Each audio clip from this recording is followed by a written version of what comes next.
The Jets are a team with a bright future, and the offseason is going to be very exciting. But yesterday's loss to the Ravens is a reminder that the present is pretty ugly. Locked On Jets starts now.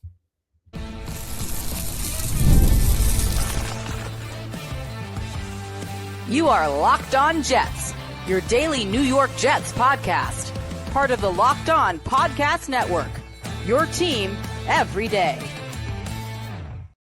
Welcome. This is the Locked On Jets podcast, part of the Locked On Podcast Network, your team every day. It is Monday, November 24th, 2025, and I'm your host, John B. from GanggreenNation.com, thanking you so much for making the show your first listen or first watch every day. And a big shout out to you everydayers. This is a daily podcast covering the New York Jets with new episodes each day through the week, Monday through Friday. Today's episode is brought to you by Prize Picks. Download the Prize Picks app today and use code LOCKEDONNFL to get $50 in lineups after you play your first $5 lineup. On today's show, we are breaking down the Jets' Week 12 loss to the Baltimore Ravens. Baltimore defeated the Jets yesterday 23-10. The Jets fall to 2-9 on the season. We'll talk about how this game is a reminder that the present is ugly for the team. The hope is that the future is better. We'll talk about some of the big Jets players who they needed to step up, who did not step up. And we'll talk about a few silver linings from this loss. They do exist. They were not huge silver linings, but they are some positives in a lost season. Now, the sense I get from the Jets fan base after this game is people are kind of resigned to the team's current situation. You know, there were not a lot of people who were devastated by this loss. There weren't a lot of people who were overly angry with this loss either. I think the pulse of the fan base is essentially, you know what, it could have been worse. I think that says a lot about where we are, because it's difficult to come away from that game feeling particularly good about the Jets. I mean, they lost 23-10. It was a pretty convincing win for Baltimore. The Ravens, after they took the lead in the second half, were in control throughout. It never really felt like the Ravens were in any danger. But I can't really disagree with anybody who said, you know what, it could have been worse, because the Jets did have the lead at halftime. I think the defense played pretty well in the first half. It's just this team doesn't have talent right now. The Jets began the season with, I would say, 3 great players, and none of those 3 players took the field yesterday in Baltimore. You know, Quinnen Williams is in Dallas. Sauce Gardner's in Indianapolis. Garrett Wilson was on the sideline because he's injured. And you reach a point where the talent level is just not good enough to expect to beat a team like the Baltimore Ravens, even on a day where Baltimore was clearly not at its best. I think if you watch that game, you saw that Lamar Jackson was compromised. There was one play in the first quarter where he had like a canyon-sized running lane. He hesitated like 3-4 seconds before he decided to tuck it and run. And it was almost like, if you watched his reaction, the only reason he decided to tuck it and run was he felt like he had to, because there was so much running room. He almost wanted to not. He wanted to like throw the ball, but it was just a situation where there was so much running room he had to take it. That's not vintage Lamar Jackson. And we know Jackson was on the injury report this week. We know he's been dealing with a knee, an ankle, a hamstring injury this year. That was not vintage Lamar Jackson. The Ravens were really out of sync on offense through much of this game, particularly in the first half. I don't think many people thought the Jets would go into the locker room with the lead. And it felt like the Jets were on the verge of potentially pulling off an upset. I thought the defense played well in the first half. Now, part of the story was Baltimore was not good, but as we talked about on our Friday preview show, if Baltimore played its A game, there was nothing the Jets could do. The question was, if Baltimore played its B game or its C game, would the Jets be able to play well enough to potentially steal one? In the first half, the answer was yes. In the second half, the answer was no. The Jets made error after error in the second half. I talked about it on the recap show I did yesterday. It began the first drive of the second half. Jets have Baltimore pinned back 3rd and 15. They're about to get off the field. And this is a defense that had held the Ravens to 3 points in the first half. Isaiah Oliver's in good position on Mark Andrews on a deep throw. I mean, all he has to do is turn his head. Instead, he reaches out, he makes contact, he doesn't look for the ball. It's an obvious pass interference call. You know, the ball may not have been caught anyway. Isaiah Oliver, though, just playing bad football. And unlike a lot of guys playing for the Jets, Oliver's a veteran. You know, you really can't have that. That leads to a Baltimore touchdown. Ravens take the lead. Jets get the ball back. Still don't understand why Aaron Glenn went for it on 4th and 2 from his own 42. The game felt like it was kind of swinging against the Jets. Maybe he was trying to take momentum back. I'm a big believer in analytics. analytics tell us the team should be more aggressive on fourth down plays. I really don't understand the argument for going for it on 4th and 2 at that situation. It was very likely the way the Jets offense was struggling that they would not get it. The Ravens would get the ball in great field position with a chance to get a huge score and go up multiple possessions in the second half. That's exactly what happened. They were aided on another third down play on the ensuing drive where Baltimore got Zay Flowers matched up on Tony Adams. And when you get Zay Flowers against Tony Adams, it's either going to be a penalty or a touchdown. Then in the fourth quarter, the Jets driving down 10, they finally figure out how to get Breece Hall involved. And Breece, unfortunately, fumbles going in. And now, of those mistakes, the one that I find most forgivable is the Breece Hall fumble. And that's just because I'm more inclined to give Breece some leeway because he's really the only quality skill player the Jets have on offense at the moment.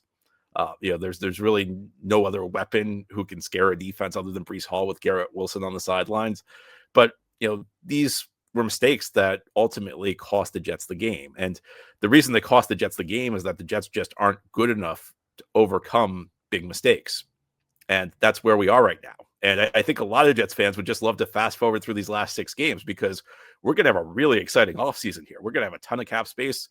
We're going to have 2 first-round picks. We're going to have 2 second-round picks. And the good news is that this can turn around really quickly. In 2026, the Jets can be a vastly improved football team over what they're put over the team that they are right now. There are resources to make this a really quick turnaround. And that's not to say nothing of 2027, where you are looking at what a lot of experts believe is going to be one of the great draft classes of the last decade. And the Jets are sitting there with 3 first-round picks. Jets, with all their draft capital, are going to have an opportunity to draft a talented, promising young quarterback.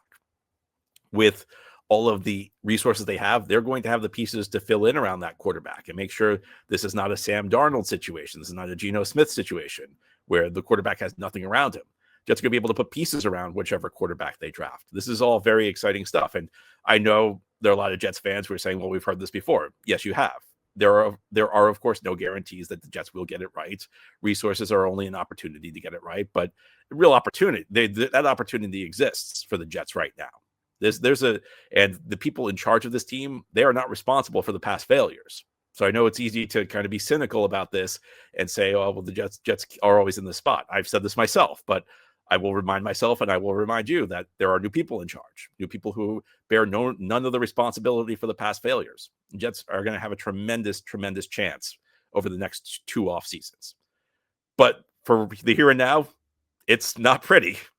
The reason the Jets have those resources is that they took a roster that was already lacking talent, and they took 2 of the 3 best players off the team.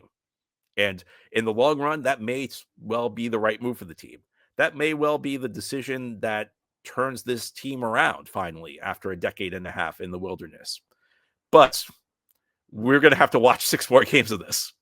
And there may be a win or 2 in there. The NFL, any given Sunday, you can play really well. Your opponent can play really poorly. You can just catch a team at the right time. You can get a good matchup. Somebody can have an unexpected great game for you or an unexpected terrible game for your opponent. But if we're being honest, the rest of the season is not going to be the most compelling football. And this game showed it because a quality football team would have beaten Baltimore yesterday. A decent football team would have been competitive. The Jets, despite, playing better in the first half than the Ravens, despite taking a lead to the locker room, 4 mistakes, and they lose by 13 points. It speaks volumes about where this football team is right now. It's not a surprise. Look, we knew going into the season the Jets were going to have a tough time. That was even before they traded Sauce Gardner and Quinnen Williams. Nobody was expecting playoffs. Nobody was expecting a winning record. It's not a surprise. It's just where we are right now, where this is not a Jets football team that we can expect to play very well right now. And the fact that people are looking at a 13-point loss as not so bad when the opponent played the way the Baltimore Ravens did shows that Jets fans are realistic, if nothing else. Now, head on the Locked On Jets podcast. We'll go deeper into this loss. And there are lots of different reasons the Jets fell to Baltimore. I think near the top of the list is they just did not get big performances from players they need to deliver big performances. There are a couple of guys who stick out. We'll talk about who they are continuing here on this Monday edition of Locked On Jets. Today's episode of Locked On Jets is brought to you by Prize Picks. The holiday season is one of the best times for sports. Bowl games, big basketball matchups, playoff pushes. It's all happening at once. And while we're all making choices every day, one of the most fun places to make the right call is Prize Picks. Prize Picks is the easiest way to get in on daily fantasy. Just pick more or less on at least 2-player projections, lock your lineup, and you're in the game. It's simple, fast, and available in 45 states, including California, Texas, Florida, and Georgia. And Prize Picks has added an extra layer of excitement for the holiday sports schedule. Creating a lineup takes less than a minute, and the app makes the whole process smooth and intuitive. You can choose from a huge range of unique stats, fantasy scores, field goals attempted, free throws made, turnovers, whatever fits your strategy. And the early payout feature is a great bonus. When your lineup starts strong, you may get the option to cash out early. Download the Prize Picks app today and use code LOCKEDONNFL to get $50 in lineups after you play your first $5 lineup. That's code LOCKEDONNFL to get $50 in lineups after you play your first $5 lineup. Prize Picks. It's good to be right. Thank you so much for making Locked On Jets your first listen or first watch every day. And a big shout out to you everydayers. This is a daily podcast covering the New York Jets with new episodes each day through the week, Monday through Friday. The Jets fell yesterday to the Baltimore Ravens. The final score was 23-10. The Jets fall to 2-9 on the season. That officially clinches a 10th consecutive losing season for the New York Jets. Now, it's no surprise expectations were very low heading into the season, and the Jets trade deadline sell-off essentially guaranteed that this team would have a really tough time stringing together wins over the second half of the year. But you still never like to see the Jets lose. I think in any given week, particularly when you're going up against a quality opponent, the Jets have a very narrow path to victory. And that path almost certainly includes what's left of their big name players stepping up. And I think it's fair to say the Jets did not get enough big performances from their top players in this game. And when Garrett Wilson's out, it just puts more pressure on Breece Hall. And I think that through the first 3 quarters of this game, the Ravens really bottled Breece Hall up. I don't think the Jets got what they needed from Breece Hall, but I'm going to throw a little twist here because I'm not going to criticize Breece Hall for that. I'm going to criticize the Jets offensive coaching for that. There are a lot of things with the Jets' usage of Breece Hall that just have not been adding up to me this season. And I feel like on some level, maybe I'm repeating myself. Maybe if you're an everydayer, you already know what I'm about to say. But when the same things keep happening, it forces me to keep talking about these same things. You know, one of the big complaints I've had this year with the way the Jets have used Breece Hall is the way they're not using him on third downs. Essentially, the way the Jets have deployed their running backs is Breece Hall is the early down guy and Isaiah Davis is the third down back. And on that critical fourth down play, I know that's just a third down back and we're talking about a fourth down play, Isaiah Davis was in a running back. Breece Hall was not on the field. This was a huge play. This was a potentially game swinging play. And you don't have your best guy on the field. I mean, how does that work? How do you do that? I disagreed with the decision to go for it. You know, sometimes like I agree with a decision to go for it on fourth down. And I disagree with the play call. This is one where I disagreed with the decision to go for it. And I disagreed even more with what the Jets did because Breece Hall wasn't on the field.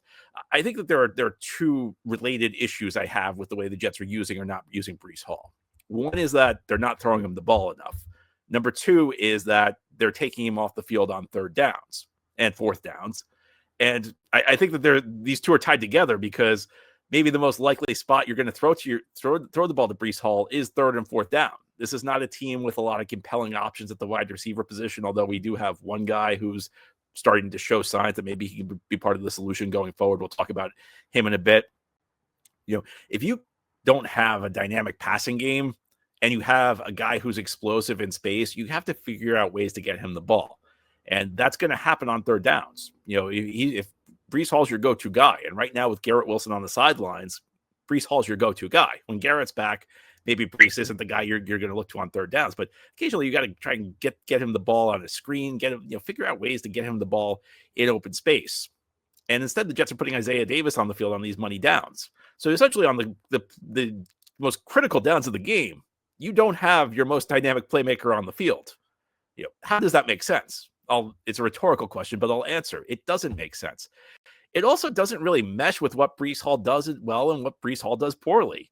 One of the things we talk about a lot on this show is that, Breece is a really dynamic back when he's outside the tackles. You get him going on sweeps. He also, when you put him in a downhill situation, he can make plays, but he's not a guy who's a great reader of blocks. So I think on a lot of you can run Breece on like power runs. I think if you want to pull the guard and just have Breece go straight downhill, that's fine. You don't want Breece to have to make a lot of complex decisions, though. So I think that Isaiah Davis is the guy you'd put in those situations. If you want to run zone, inside zone, things like that, you put Isaiah Davis in on early downs. On third downs, you want to utilize Breece Hall's explosiveness and his receiving skills. And the Jets aren't doing that. The right use of Breece Hall in a tandem, and I do think Breece would be best utilized as a tandem back. I'm not sure the Jets really have the personnel to do that. Breece may kind of have to be a full-time back, but the best way to use him is to replace him on early downs when you're going to want to get the zone run game going.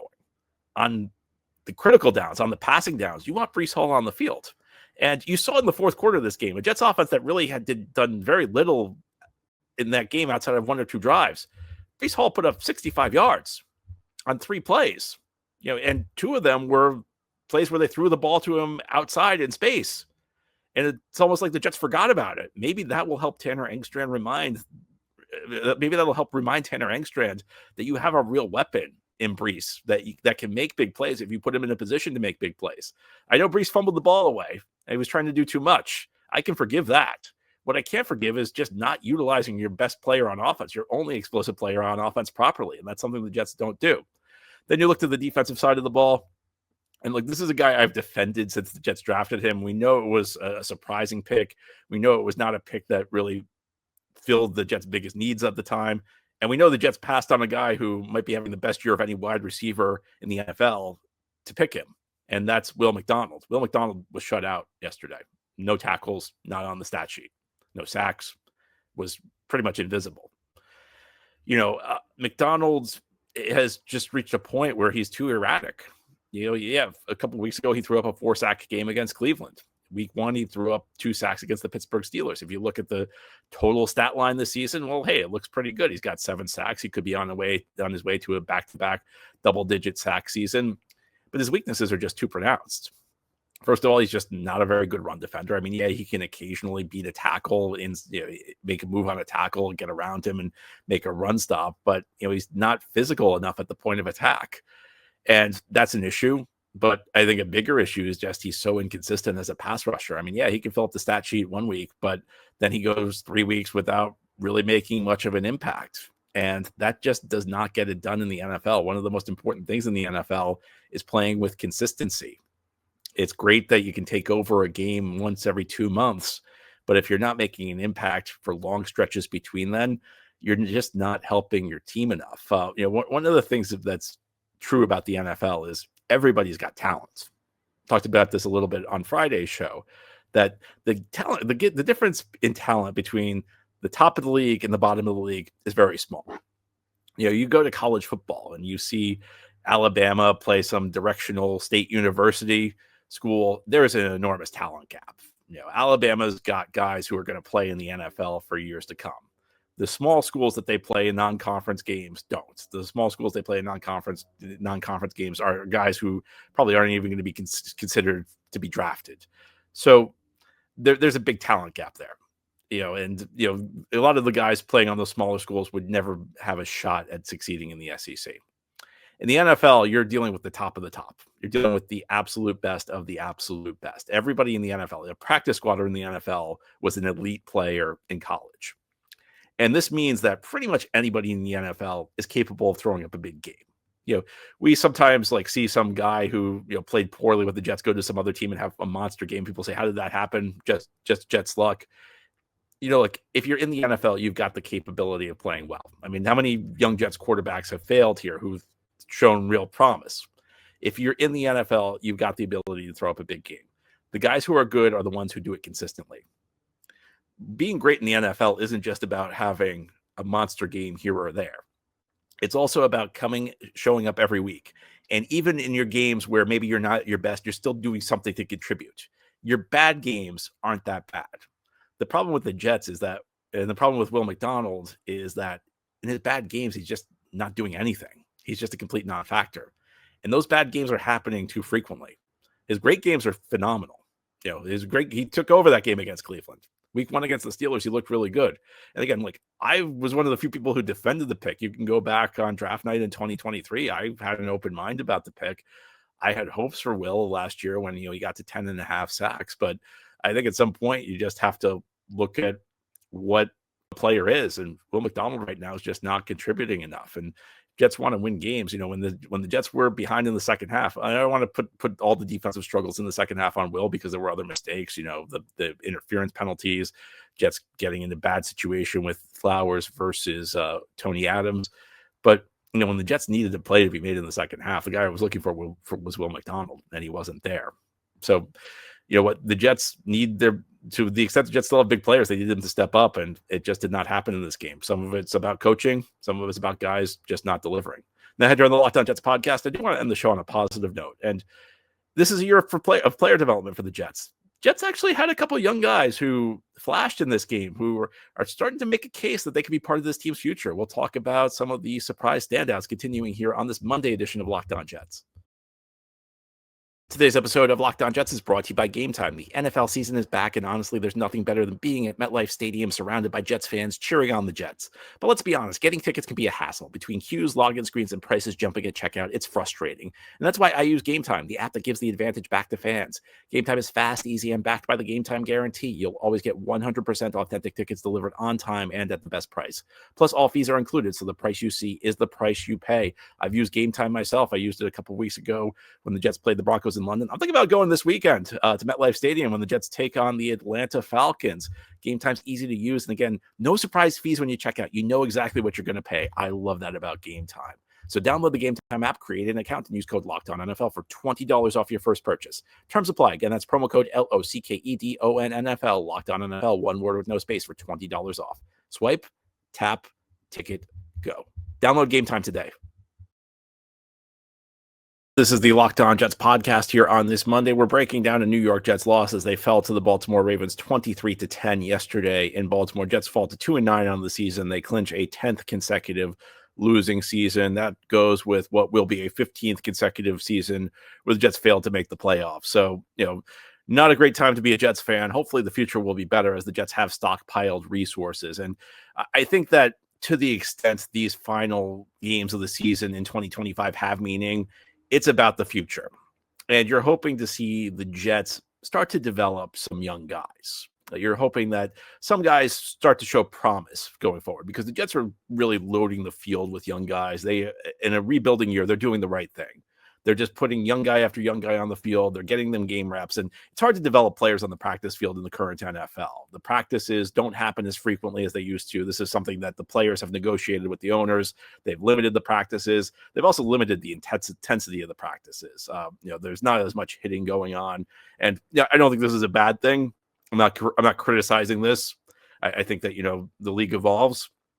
The players have the right to negotiate this with the owners. And if it's important to the players, then, I certainly don't have an issue with it. I'm just stating the reality that it's not easy to develop players on the practice field. The challenge in the NFL is that you have to try and win. Normally, winning games takes priority over anything else, which means that you can't really put young guys on the field just to learn lessons. You can't really put young guys on the field just to get reps. For most teams, the focus has to be on winning games. When you're in a situation like the Jets, where you're just starting a new rebuild, where your coach is new, your GM is new, there's not a lot of pressure, they're not on the hot seat. It's an opportunity to use these games to develop players. And, there are a couple of promising guys who stepped up in this game and who have been playing well. And I think the first guy on the list is probably going to be pretty obvious, but I'll say it anyway. Guy who's starting to show some signs of being a decent player at wide receiver, and that's John Metchie. Metchie was an early round pick of Houston a few years back, and just unfathomable how much adversity he faced in those early years of his career, because he ended his college career with a serious injury, then was diagnosed with leukemia and missed his entire rookie season. And, that it has to be so hard to come back from all that. And I said this on my recap show yesterday, that even though Metchie technically is in like year 4, it's almost like, because of all the adversity he faced, he's kind of just getting back to where he was his rookie year. And it would be an amazing story if he could turn into a contributor in the NFL. Well, it's a little early to say that, he's going to be part of the Jets team going forward, but you're seeing some promising things from him the last couple of weeks. And I thought he was the most reliable option for the Jets at wide receiver in this game. He had 6 catches for 65 yards. He had a touchdown.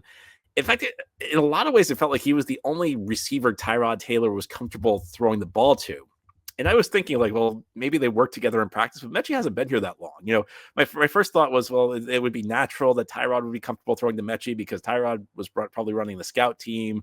Metchie's probably playing with the number 2s and on the scout team in practice. But you know what? No, like Metchie hasn't been here that long. He's showing some good signs of being a quality route runner. And that was the thing that kind of intrigued me when the Jets got him in the Michael Carter trade as a throw-in, is that he has the profile of the type of receiver I like coming out of college, because he's not a guy who overwhelms you with his physical ability. He's a guy who understood nuances of route running, things along those lines. And those are guys who translate well to the NFL. And look, the goal for Metchie is not that he's going to be the number 2 receiver on next year's team. Anybody who's declaring that is getting way ahead of themselves. I think after 2 games, it's a little early to declare that, he's going to be a big part of the team going forward. What he has to do is continue stacking these games. As we talked about a little bit earlier with Will McDonald, it's one thing to have a good game or two. It's another thing to keep stacking him. But, you have to start somewhere. And Metchie is off to a really promising start to his Jets career. Not easy to go to a new team as a wide receiver and contribute right off the bat. You're not really, you probably aren't super comfortable in the system. Now, every team runs the same routes, so it's not as big of a transition as sometimes we make it out to be. But you still probably aren't that comfortable with your surroundings. You're getting used to a new quarterback. I liked what I've seen from John Metchie these first couple of weeks, and you're certainly hoping that the Jets maybe got a steal in the Michael Carter trade. And my theory behind the trade was the Jets were just trying to dump Carter's contract, and they ended up getting a late round pick swap. And this is my educated guess is that maybe the Jets they saw Philadelphia had a lot of talent at the wide receiver position. They knew Metchie wasn't really getting off their bench. They said, "Hey, can you throw Metchie in?" And if that's the case, then this has a chance to be a really solid under the radar addition. We'll see what he does going forward. There's still a long way to go for Metchie, but you have to like what you've seen so far. Another guy who's stepping up, Jowon Briggs, who had a sack in this game. And Jowon Briggs may be starting to show that he's at least got some ability to collapse the pocket. Like, he's not going to be Quinnen Williams as a pass rusher. He's probably more of a run stopper than anything else. He's a guy who's got a reputation for being super strong.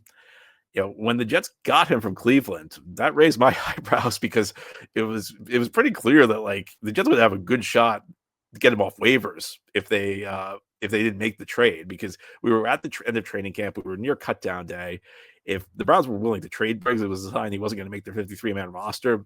The Jets had a high waiver priority claim. And the day the Jets made that deal, I said they must see something in him to not take the risk, because there was not a lot of risk in letting him go to the waivers. There was always a possibility some other team makes a trade, or a team ahead of you in the waiver priority pool claims him. But the odds were very good the Jets were going to get Briggs. So the fact they made that trade said, they must see something there. And I think through the first, 2/3 of this season, it's clear what they saw. A guy who, at the very least, seems like a quality rotational run stopper. And with the increased playing time after the Quinnen Williams trade, maybe flashing a little bit as a guy who can get to the quarterback, that would be certainly a welcome development for the New York Jets. And, not every player development case is about getting stars. One of the issues with the Joe Douglas era is that the Jets, while they did a decent job in the first and second rounds of the draft, rounds 3 through 7, they found almost nobody. They found Jamie and Sherwood, and they found Michael Carter II. They whiffed on almost all of their picks in the Joe Douglas era after round 2. And that's why you began this season with a top-heavy roster where you had some decent players at the top, but very little depth and some pretty glaring holes. It's important to, it's important to hit the home runs. It's important to get your Sauce Gardners, your Garrett Wilsons, your Quinnen Williamses of the world. But it's also important to find quality starters who maybe aren't stars, but who can help your team win games and help positions from becoming holes. And, John Metchie, I think he's probably like a number 3 receiver at best. we'll see what happens. I mean, you can always surprise. You can always be better than you think. Jowon Briggs, I mean, he may not be anything more than a number 3 defensive tackle. Maybe he's a number 2 defensive tackle on your team, but that's not a criticism. You need guys like that to win in the NFL. It's not all about the stars. It's about guys who prevent positions from being glaring holes. And another guy I'll throw out there who I wasn't as impressed by, but you saw the raw physical ability in Adonai Mitchell. And like I said, I prefer guys who have more refined skill sets like John Metchie.